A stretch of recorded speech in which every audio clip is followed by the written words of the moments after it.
Now we will see third part of question number 3, that is 3 by 2x plus 5 by 3y equal to 7, and second equation is 9x minus 10y equal to 14. So first of all you have to convert these equation in standard form.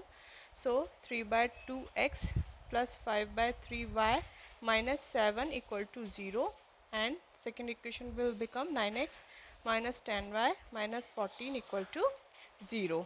Okay, so compare करेंगे, ratio निकालेंगे तो a1 by a2 कितना आएगा आपका.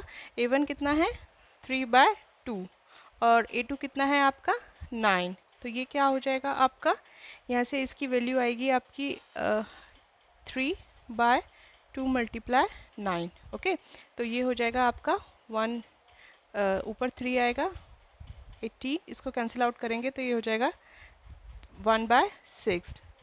Okay, 3 6 time जाएगा तो 18 आ जाएगा. Okay, now b1 bye b2 की वैल्यू निकालेंगे तो b1 कितना है आपका 5 बाय 3 एंड b2 कितना है आपका -10.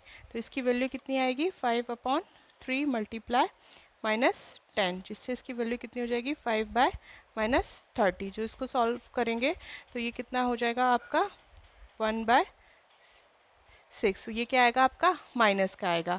Now c1 by c2 equal to, c1 की वैल्यू कितनी है -7 और c2 की वैल्यू कितनी है -14. तो ये कितना आ जाएगा आपका कैंसिल आउट होके 1 बाय 2. तो यहाँ से आपको दिख रहा है, पहले आप देखेंगे कि a1 by a2 is not equal to क्या आ रहा है आपका b1 बाय b2, क्योंकि a1 कितना है प्लस का 1 बाय 6 है और आपका b1 कितना है -1 बाय 6 है. तो आप इसे गलती से इक्वल ना करें. तो जब ये दोनों इक्वल नहीं है तो इसलिए हम क्या लिखेंगे कि पेयर ऑफ लीनियर इक्वेशन क्या है, पेयर ऑफ जो इक्वेशंस हैं वो क्या होंगी, कंसिस्टेंट होंगी विथ, जब नॉट इक्वल टू होते हैं तो क्या आता है with unique solution.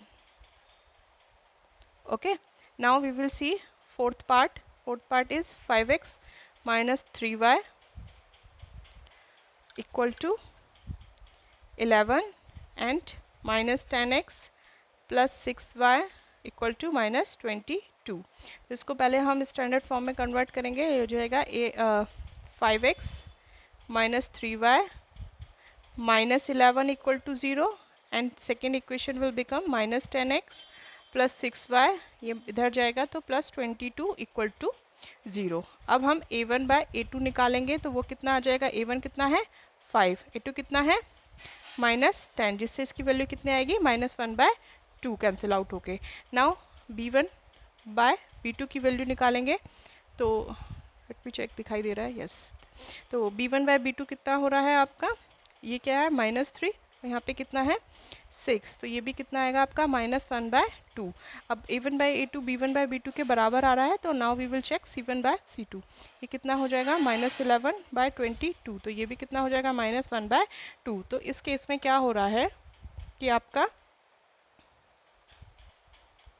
a1 by a2 बराबर आ रहा है b1 बाय b2 के, बराबर आ रहा है c1 बाय c2 के. तो इस केस में हम क्या बोलते हैं कि पेयर ऑफ इक्वेशन इज, जब तीनों बराबर आते हैं तो क्या बोलते हैं हम इसे, कंसिस्टेंट है. और कैसे हैं, with infinitely many solution, with infinitely many solutions. Okay, क्यों, क्योंकि ये लाइंस कैसी होती हैं, पैरेलल्स होती हैं. सॉरी, ये लाइन क्या होती है, एक दूसरे के ऊपर ओवरलैप करती हैं, तभी तो इनके क्या आते हैं, इन्फाइनाइटली मैनी सॉल्यूशंस आते हैं. Now we will see a fifth part. 4 by 3x plus 2y equal to 8 and second is 2x plus 3y equal to 12.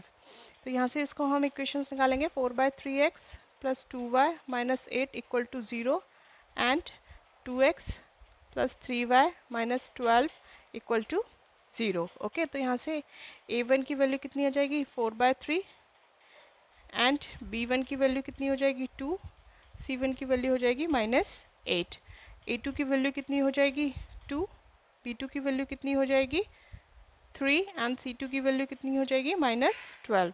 Okay, तो A1/A2 निकालेंगे हम तो कितना आएगा आपका 4/3 × 2। ओके, अब आप इसको डायरेक्ट कर सकते हैं।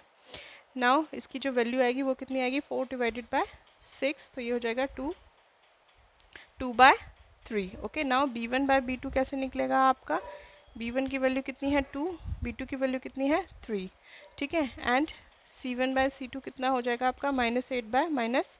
तो इसको सिंप्लीफाई करेंगे तो ये भी आ जाएगा 2/3। तो इस केस में देख रहे हैं आप A1/A2 कितना है 2/3, B1/B2 भी 2/3 है एंड C1/C2 भी कितना है 2/3। तो क्योंकि A1/A2 बराबर है B1/B2 बराबर है C1/C2 के, तो हम इसलिए क्या बोलेंगे कि पेयर ऑफ इक्वेशन क्या है हमारी, कंसिस्टेंट है। Pair of equation is consistent. कैसे, विथ infinitely many solution।